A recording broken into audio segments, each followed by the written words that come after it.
नमो वरहंताणं नमो सिद्धाणं नमो वार्याणं नमो वज्रायाणं नमो लोये सवसागुणं शुद्धात्मानमेकान्तं साधुमुक्तं मंगलम् वन्दे सन्दष्टसिद्ध्यर्थं सन्दष्ट्यर्थप्रकाशकम् मंगलं भगवान् वीरो मंगलं गौतमये मंगलं कुन्दकुन्दाद्यो जैनधर्मोऽस्तु मंगलम् सर्वमंगलमांगल्यं सर्वकल्याणकारकं प्रधानं सर्वधर्माणां जैनं जयतु शासनं दीर्घाया जानिगहे कम कलंक दहे नित्य निरंजनानमय तो परम प्रणवे नमः समय साराय स्वानुभूत्याचकास्ते चित्स्वभावाय भावाय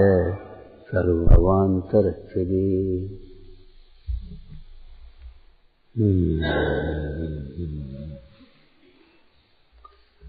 हमारे जीवन का आदर्श पूर्ण और पवित्र अर्थात वितरागी सर्वज्ञ होना चाहिए। छद्मस्तक के जीवन में कर्मोदय जनित भाव भी हैं, वे कोई अनुकरणीय नहीं है। एक लाइन पहले वाली बोलो, पहले प्रवचन में कभी आई होगी। महापुरुषों की भी वीतरागता ही ग्रहण करने योग्य है, कर्मोदय से होने वाले उनके राग ग्रहण करने योग्य नहीं। केवली परिणतम धम्मम शरणम पवोज्ञाम लिखा है, छद्मस्त परिणत नहीं, गुरु परिणत नहीं, गुरु वचन नहीं लिखे, जिन वचन लिखे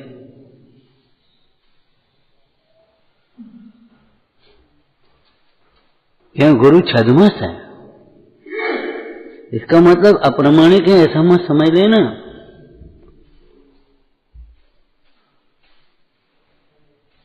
गुरु तो चाहे किसी को चाहे कोई मानता है, इनसे सीखा तो इनको गुरु मानते, इनको सीखा तो इनको गुरु मानते, उनसे सीखा तो उनको गुरु मानते। गुरु के नाम पर भी विद्या गुरु की प्रधानता हो गई, जबकि जैन दर्शन में मोक्ष मार्ग में रत्नत्रय के धारक निर्ग्रंथ गुरु प्रधान है।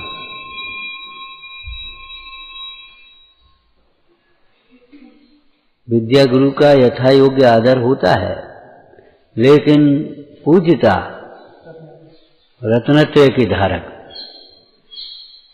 निर्ग्रंथ गुरुओं की है।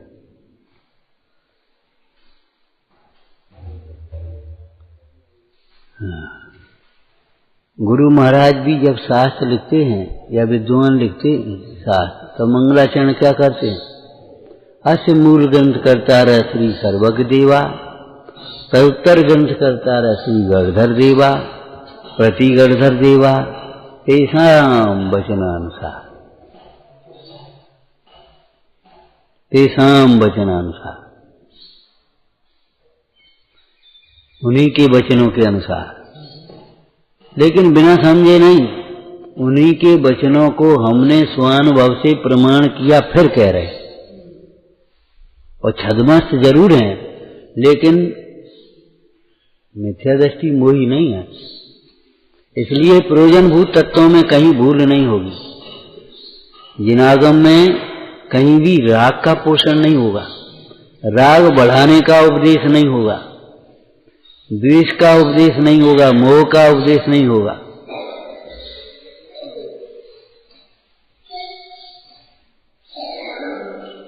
राग आदि घटाने का अथवा मिटाने का उपदेश होगा।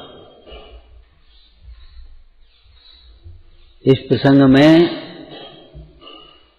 मोक्ष मार्ग प्रकाशक पहला अधिकार असत्य पद निषेध, असत्य पदों की कल्पना का रचना का निषेध प्रसंग पढ़ लेना चाहिए। असत्य पदों का गूंथना या अज्ञान से होता है या तीव्र कषाय से होता है। कषाय से भी नहीं, तीव्र कषाय से। ये तो धर्मशास्त्र की बात है। लौकिक क्षेत्र में भी सज्जन पुरुषों से अगर कोई बात पूछें तो वो सीधी यही कहेंगे, भाई हमको नहीं मालूम, आप उनसे पूछें।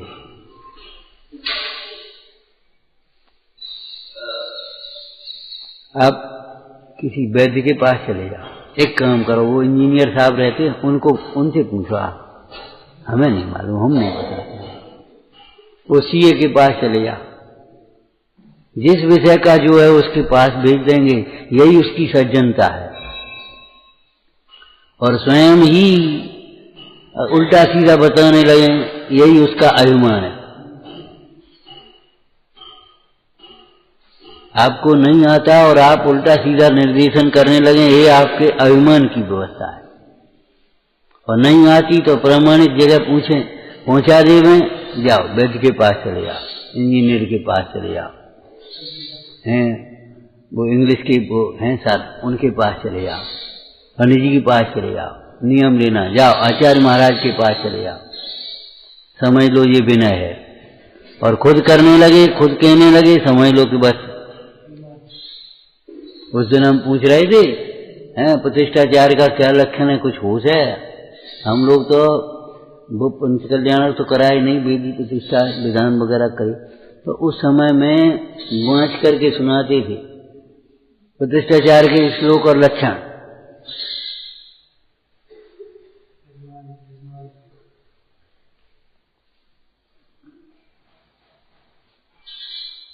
प्रतिष्ठा कार्य करके कोई लौकिक प्रयोजन की सिद्धि नहीं करनी हो, हैं संयमी हो, उदार हो, क्षमावान हो, विवेकवान हो, गुरु प्रदत्त मंत्र माने गुरु के द्वारा सीखा हुआ हो, अपने आप पढ़ करके नहीं सीखा हो।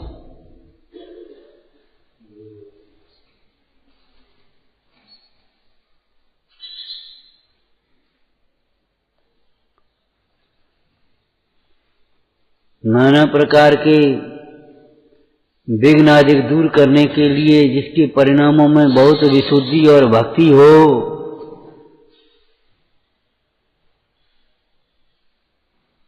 भाई विशुद्धि और भक्ति से ही तो विघ्न दूर होते हैं। भागवागी विघ्न तो कैसे आते हैं? पाप के परिणाम से विघ्न आते हैं धर्म कार्य में, और विशुद्धि और भक्ति से दूर होंगे।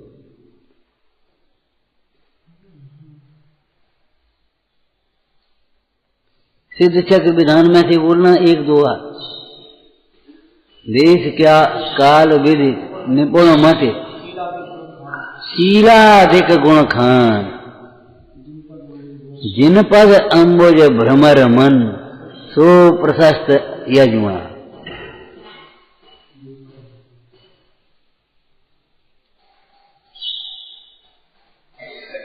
नहीं कुछ नीचे पहुंच गए। देश काल विद निपुण मत, शीलादि गुण खान, तो ये यजमान हो गया आचार्य।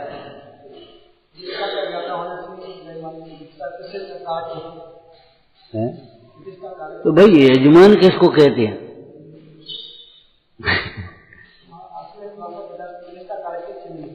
चिन्ह तो प्रतिष्ठाचार्य के, सो प्रशस्त यजमान है।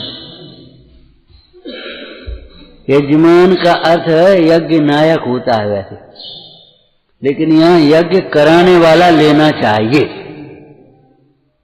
वैसे यजमान उसको कहते जो प्रतिष्ठा कराता है, माने उसको यजमान को यज्ञ नायक, उसको यज्ञ नायक कहा, और इनको यहाँ पर आचार्य के ही गुण कहे, प्रतिष्ठाचार्य। शीला अधिक गुण खान, अनुवर्ती हो, भोजन पान का संयमी हो, ये सारे जैसन आचार्य ने प्रतिष्ठा पाठ में लक्षण लिखे हैं। और इसी ढंग के लक्षण वक्ता के लिखे हैं, शास्त्र बांचने वाले के। आप जहां बैठे उन गुणों का निर्वाह करने का प्रयत्न करें।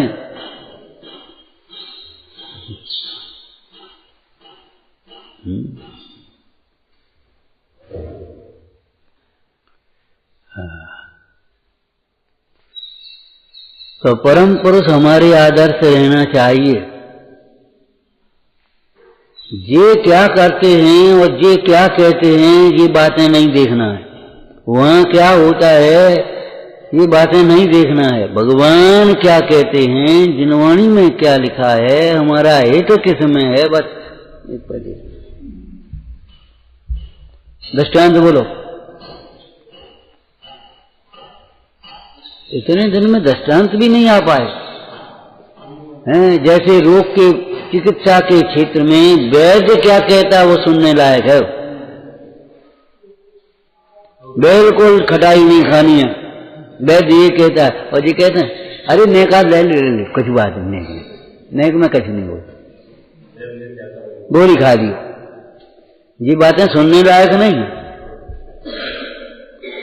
चार जने इकट्ठे हो गए, उन्होंने कहा साहब एक तो जो ठीक रहे कि जो ठीक रहे वो ठीक रहे, नहीं उसका विशेषज्ञ उसकी सुनने लायक है। इंजीनियर क्या कहता है, कछु नहीं, एक तो मोटो कर दो, इतना सीमेंट ज्यादा डाल दो और डाल दो, कछु नहीं हो। हाँ,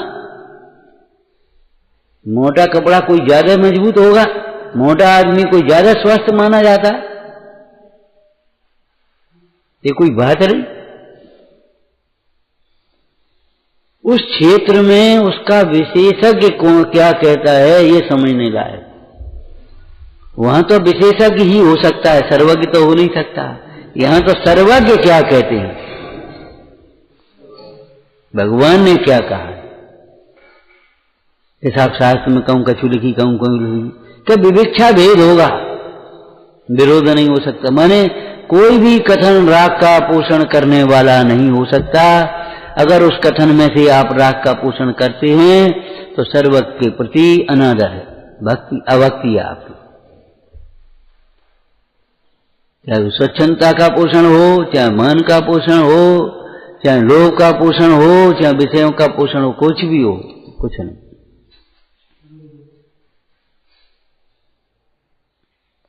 छोटे बड़े की भावना ही मन का आधार है, सब समान है, छोटा बड़ा नहीं है, भगवान महावीर ने कहा। लेकिन अगर पापी हो जाओगे सर्वथा मान लोगे तो सब समान है, कोई छोटा बड़ा नहीं। क्या होता है, हम भी तो हमका काम है काउ से। भगवान महावीर की शिक्षा है, सभी आत्माएं समान है, कोई छोटा बड़ा नहीं है। तो बस भगवान गुरु दे और साधर्मी गए एक ऊपर नीचे सब समान, कोई मतलब माता पिता बाल बच्चे सब समान, कोई मतलब नहीं।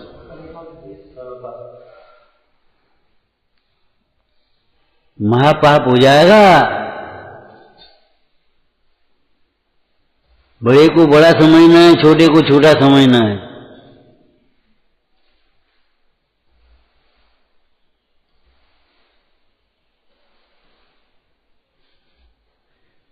क्या लिखा है देखो, सभी आत्माएं समान है, कोई छोटे बड़े नहीं।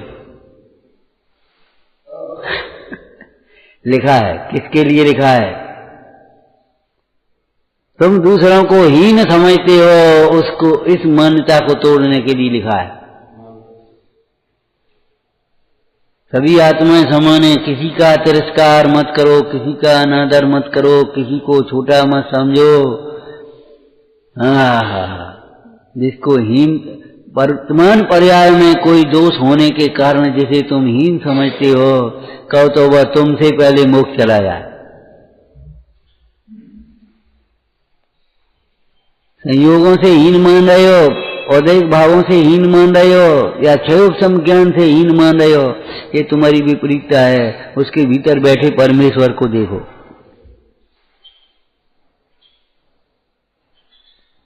इसलिए लिखा है, गुरुजनों की विनय मत करो, माता पिता की विनय मत करो, बड़ों को बड़ा मत समझो, और अपने जान जैसा यारी दोस्ती जैसा व्यवहार करो, इसके लिए नहीं लिखा है।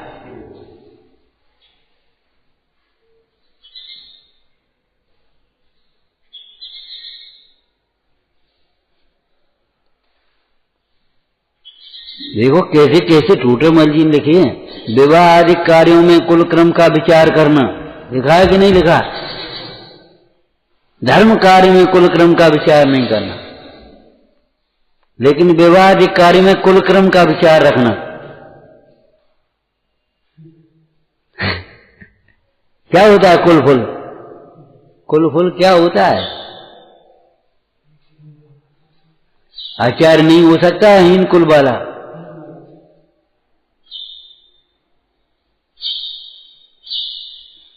कुल क्रमागत क्रूरता अधिक दोषों से रहे, कुल विशिष्ट होना चाहिए। छोटे बड़ा क्या होता है कि बुद्धि किसी के बांट में पड़ी, भले न पड़ी हो, लेकिन बाल अवस्था वाला आचार्य नहीं हो सकता। अरे संविधान में भी 35 वर्ष से नीचे राष्ट्रपति नहीं बनाते।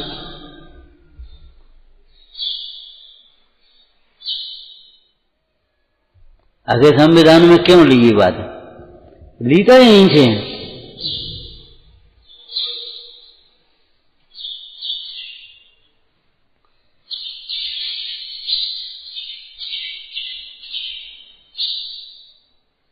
महापुरुषों को आदर्श बनाना, परम पुरुषों को आदर्श बनाना पूर्ण वितरागी सर्वज्ञ प्रणीत धर्म है। ये कोई छद्मस्त की कल्पना नहीं है। अपनी कल्पनाएं मत करते रहना, अपनी अटकलें मत लगाते रहना। अनाज काल के मोह के संस्कार हैं, तुम्हारी कल्पनाएं तुम्हारे उस अभिप्राय विपरीत अभिप्राय के अनुसार यदि विपरीत हुई तो ये समझ लेना कि बस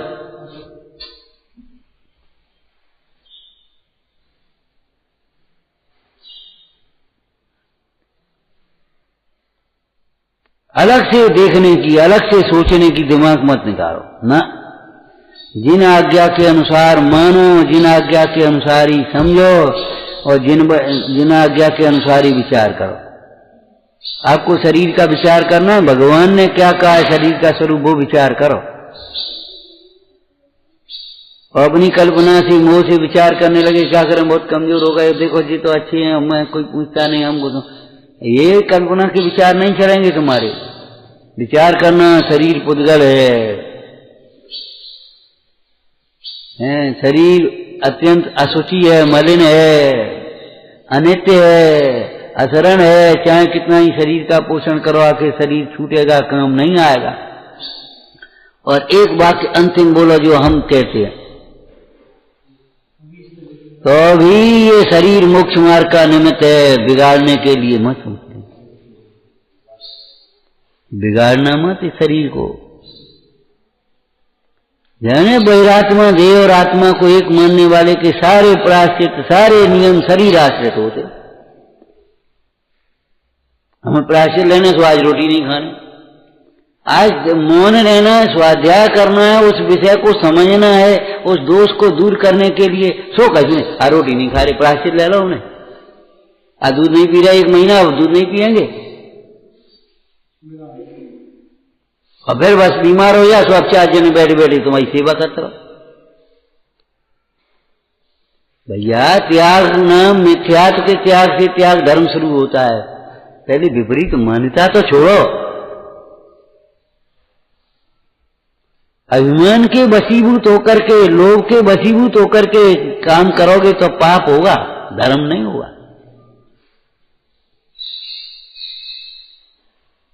वो हमने सोचा,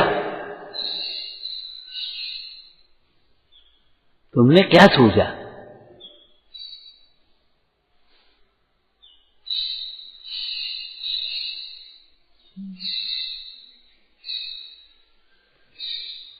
माने वीतरागता को आदर्श बनाना, वीतरागता जीवन में कैसे आए इस बात को सोचना।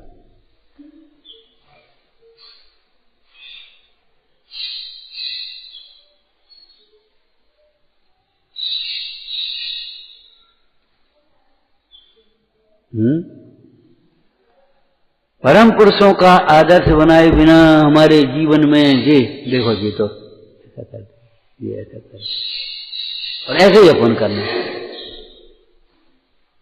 एक बहुत दृष्टांत बताया था नकल अनुकरण का, उत्कृष्ट दृष्टांत। अरे देखा देखी तो ऋषभ देव को देख करके भी दीक्षा ली तो भी कल्याण नहीं हुआ। तुम किले देख के अपना काम करना चाहते हो, ये नहीं उठे सो हम नहीं उठ रहे, ये नहीं कर रहे सो हम नहीं कर रहे, ये अपन ऐसो कर रहे सो हम ऐसो कर रहे। अरे ऋषभ देव तीर्थंकर को भी दीक्षा लेते हुए देखकर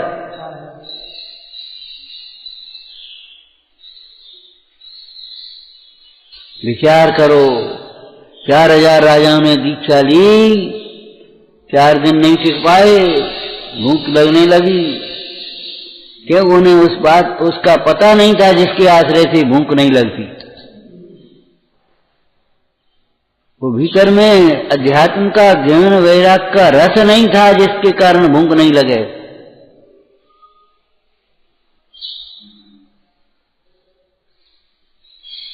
इसलिए लिखा है, देखा देखी सादय योग, खीजे काया बाड़े रो।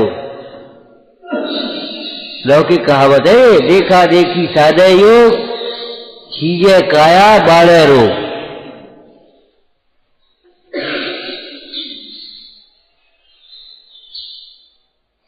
जो भी प्रतिज्ञा लेने का क्रम है उसी को लक्ष्य में लेकर के प्रतिज्ञा करना। प्रथम सच्चा तत्व ज्ञान। तत्व ज्ञान बस इतना हल्का मान लिया हम, क्या है कि बस हो गया तत्व ज्ञान।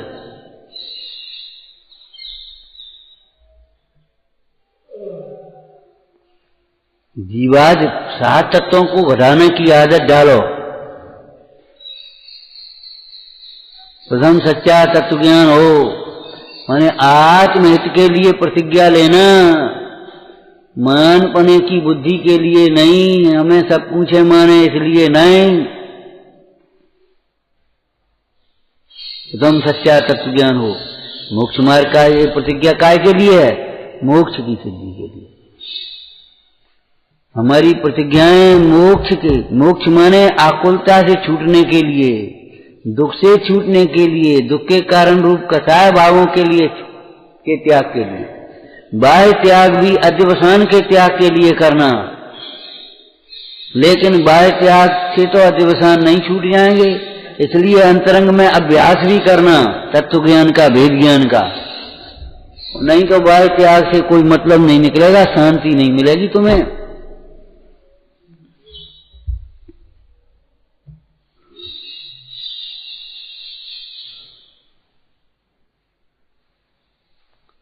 फिर जिसका त्याग करे उसके दोष पहचाने, स्वाश्रित दोष, पराश्रित दोष, इसमें इतना दोष है, इसमें इतना दोष है। अरे दोष भी चरणन योग के अनुसार विचार करना चाहिए।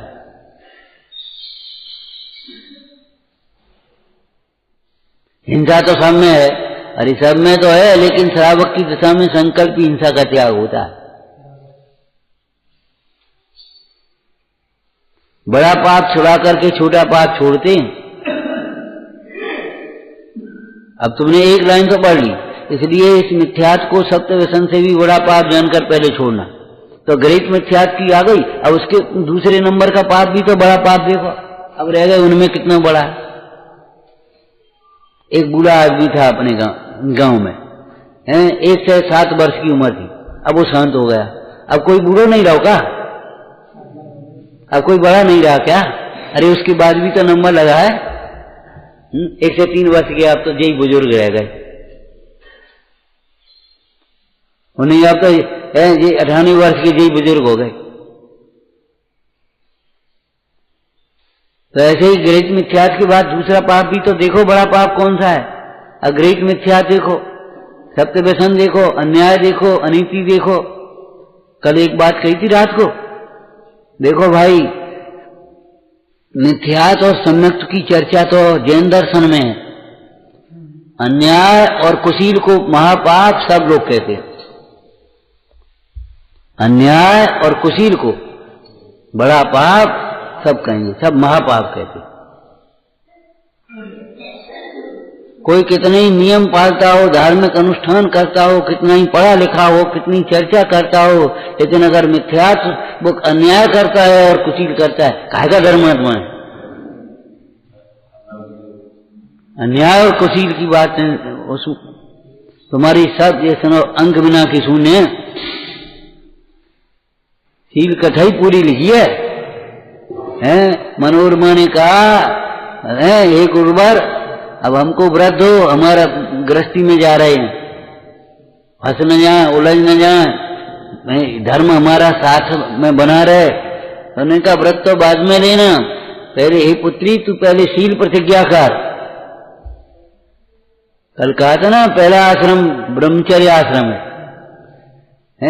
जब तक विवाह न हो तब तक के लिए ब्रह्मचर्य और आजीवन शील प्रतिज्ञा 8 वर्ष की उम्र में कराई जाती है। 8 वर्ष की उम्र में और उसके पलवाने की जिम्मेदारी माता पिता की होगी। लाड़ से, प्यार से, ताड़ना से, जैसे भी हो वो पालन कराएगा।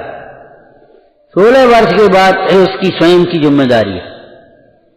कानून में 18 वर्ष बाद हो गई, बालक हो गए।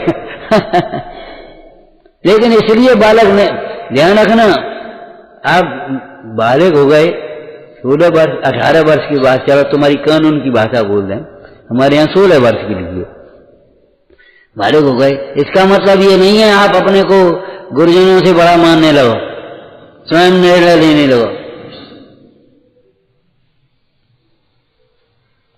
एक विवाह का ही दृष्टांत बताया था, माता पिता गुरुजनों की आज्ञा अनुसार। हमारी भारतीय संस्कृति की विवाह पद्धति, कन्या अपना हाथ किसी के हाथ में स्वयं नहीं देती, इसको विवाह नहीं कहते हमारे यहाँ। कन्या अपने हाथ से अपने आप किसी को हाथ नहीं देगी, न किसी का हाथ लेगा कोई लड़का। हमने तो विवाह बारातें देखी नहीं भाई, बताओ क्या होता है। हाथ, कन्या का हाथ वर के हाथ में कौन देता है? कन्यादान बोलते हैं ना, कन्यादान। पिता हो, पिता नहीं हो तो कोई हो, मतलब अपने आप कन्या बोलो हाथ देती हो।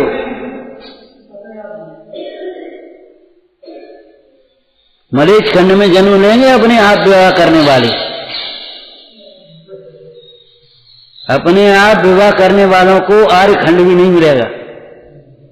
जो अपने आप विवाह कर लेते हैं, अपने पढ़ते लिखते अपने इधर उधर, और अपने आप माता पिता को तब पतो पड़ी जाओ के सबरे हो गए, अब तुम्हें मानना तो मान, 4 दिन गुस्सा हुए बाद में क्या करेंगे।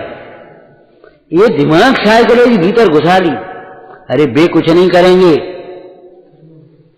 अमृतचंद स्वामी से पूछो, परद्रव्य से बंध नहीं होता, लेकिन परद्रव्य के प्रति राग से भी बंध नहीं होता।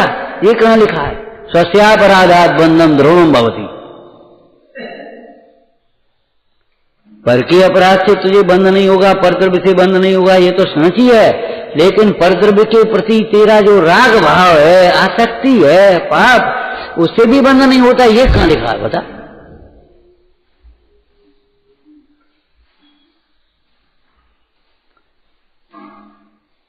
और जिन आज्ञा भंग करके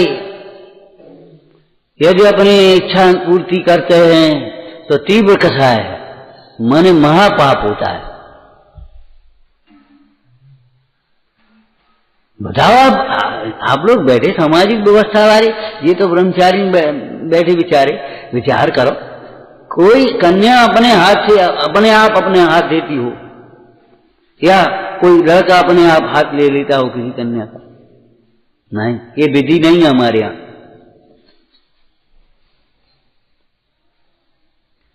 तुम बड़े हो गए, ठीक है, हम तुम्हारी सलाह लेंगे, पिताजी हैं, हम तुम्हारी सलाह ले लेंगे, बेटा देखो हम करे नहीं, तुम समझ लो। अब पिताजी हम क्या समझे, आप समझो जो कुछ है। मैना सुंदरी ने यही तो पहुपाल की तकरार हो गई थी, है बेटी तू भी बता दे अपने बर को। पिताजी हम तो अपने मुंह से नहीं कह सकते,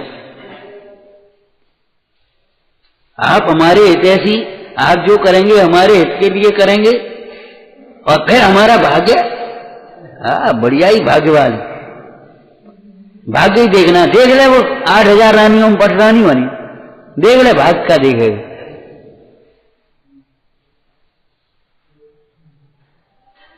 असोल में स्वर्ग में गई साधना करके, श्रीपाल कर्म मोक्ष गए, और मैंने सुन ली, और फिर वहां से आगे चलेंगे। अब बताओ क्या देख ले भाग का देखेगा। अरे तू अपने अहंकार को छोड़, तब देख पाएगा। अहंकारी को कुछ नहीं दिखता, अहंकार अंधा होता है, न अपना स्वरूप दिखता है, न अपना हित दिखता है, न सामने वाले का दीन दुख दिखता है, न किसी का कोई पद प्रतिष्ठा दिखती है, न किसी की योग्यता दिखती है, न किसी का संयम दिखता है, न किसी की मजबूरी दिखती है, कुछ नहीं दिखता है अहंकारी को। ये मिथ्या अहंकार का स्वरूप है।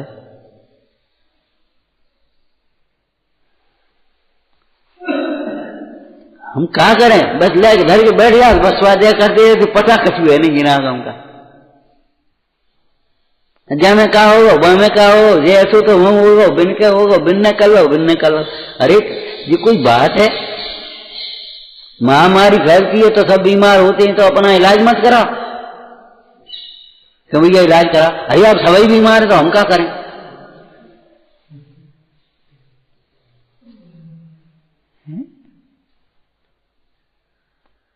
परम पुरुषों का आदर्श रहना चाहिए, उनकी भी वीतरागता आदर्श है। पूर्व जीवन नहीं उत्तर जीवन, और पूर्व जीवन में भी वैराग।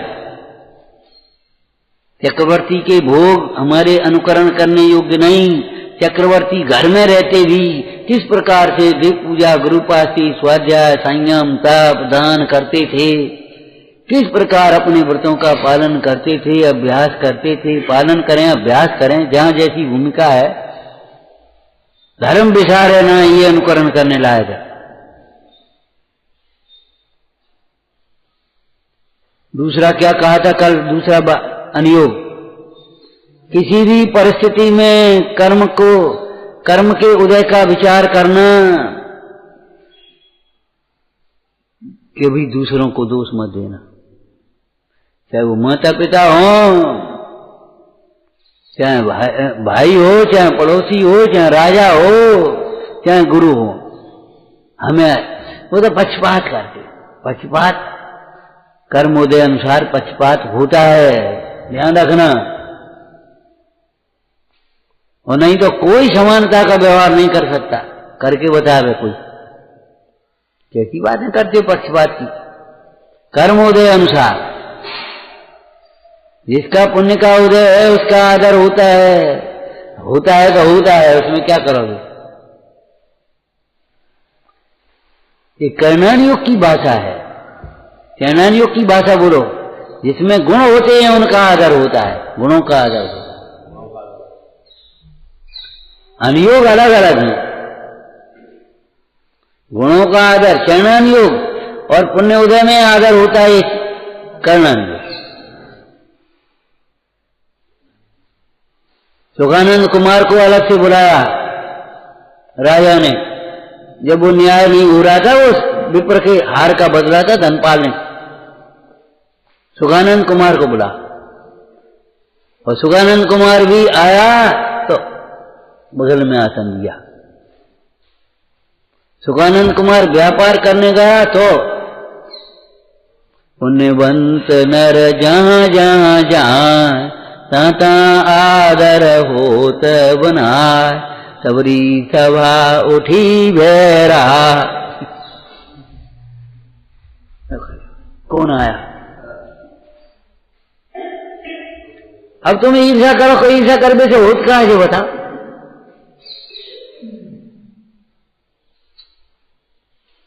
तुम वांछा करो हमें महसूस मिले, ऐसा हो जैसा होकार हो, कहा पूरा है।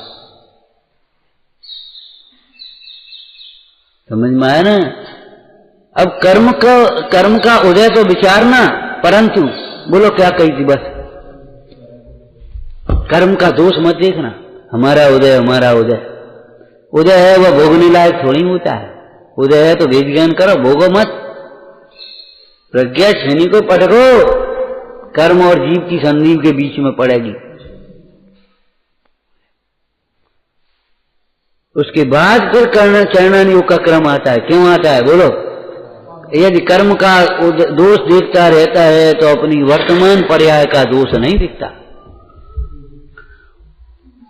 आप सर्वेक्षण करा लेना, 100 में 99 लोग ऐसे हैं, वैसे सुनेंगे नहीं, और जब प्रतिकूलता आएगी इच्छा की पूर्ति, हमारा पाप को उदय।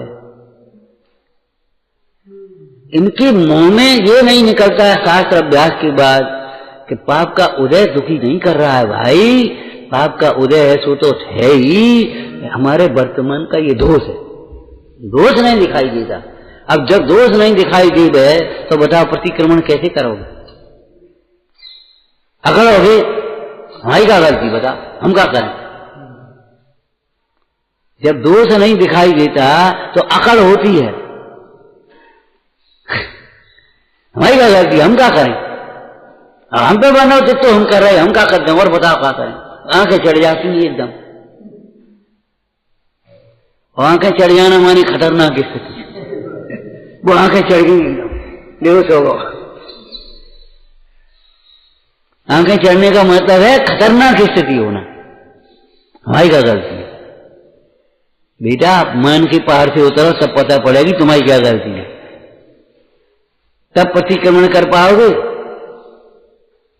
व्यवहार प्रतिक्रमण की ये पात्रता है, परमार्थ प्रतिक्रमण तो वेद ज्ञान के बिना नहीं होना है। लेकिन तुमने व्यवहार में गड़ा दिया। हमारी क्या गलती? हमने अपने को आत्मा नहीं माना, बस ये गलती, बस हो गया। तो आत्मा मान ले, बस चुप रह गए, वो आंसू से टपक गए, बस छुट्टी हो गई। हमने अपने को आत्मा नहीं माना और देवदास गुरु की विराधना करी। ऐसी मायाचारी करते हैं, उस दोष पर सुई की नोक नहीं धरने देंगे, हथौड़ा डालो उस पर, लेकिन सुई की नोक नहीं धरने देते, उस विषय को स्वीकार ही नहीं करना चाहते।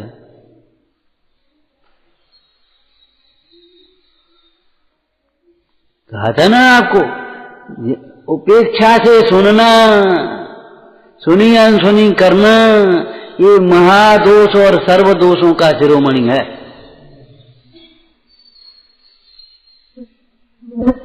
हित की दृष्टि से सुनना, आत्मार्थी होकर के सुनना, चाहे व्यवहार का उपदेश हो चाहे निश्चय का उपदेश हो। बेटा कछ खा ले, गर्मी बढ़ी है, बहुत गर्मी है, अपने हित पर दृष्टि रख करके सुनोगे तो सुन पाओगे, नहीं तो हमें नहीं खाने, तुम्हें क्या मतलब, तुम जाओगे हमसे, ऐसे बोलोगे। लेकिन अगर अपने हित पर दृष्टि आएगी तो बात तो सच्ची है। और जैसे क्या हो जाए, तुम रोटी नहीं खा लिया, हम नहीं खा रहे। मरण के समय में कोई रोता था तो उसको सांत्वना देने की एक भाषा बोलते, देखो भैया रोए से आ जा तो ला हम रोबा, हम बैठे रोत रहे। अब वो तो गया, रोने से तो आना नहीं। अब तो अपने धैर्य धारण करो, अब तो सावधान हो भाई, अपने काम में लगो, भक्ति में लगो। रोए से आए रहो, वो चला हम रोए, सब जने बैठ गए। हमने कहा आपको, हमारे देश की संस्कृति में, बोलचाल में अध्यात्म भरा है। ये तो संतों का देश है, यहाँ संतों का आदर होता है, मेहनतों का नहीं है। चक्रवर्ती हो चाहे, अब तो चक्रवर्ती इस काल में होते नहीं, राजा हो चाहे कोई भी हो, निर्गंथों के चरणों में झुकता है। यहाँ निर्गंथ नहीं झुकते राजाओं के चरणों में, ये संतों का देश है। हमारी संस्कृति, उस दिन लिख रहे थे, विचार कर रहे थे, हमारी संस्कृति त्याग प्रधान है, भोग प्रधान नहीं। यहाँ त्याग का महत्व, त्याग की पूजा है, त्याग की उपासना, भोगों की नहीं। हमारी संस्कृति अहिंसा मूलक, अहिंसामयी है। यहाँ हिंसा के लिए कोई गुंजाइश नहीं, क्रूरता कठोरता कोई गुंजाइश। हमारी संस्कृति में शील की प्रधानता है, शील पर प्राण देने वाले दृष्टांत मिलेंगे हमारे देश में, हमारे पुराणों में, हमारे इतिहास में। शील को खिलौना समझने वालों की चर्चा नहीं हमारे यहाँ, उनकी तो निंदा कर रहा है। ये क्रम इसलिए है, प्रथमम करणम चरणम फिर द्रव्यम। अब दोष को स्वीकार किया तो दोष का व्यवहार प्रतिक्रमण कर लिया, ये पर्याप्त नहीं है।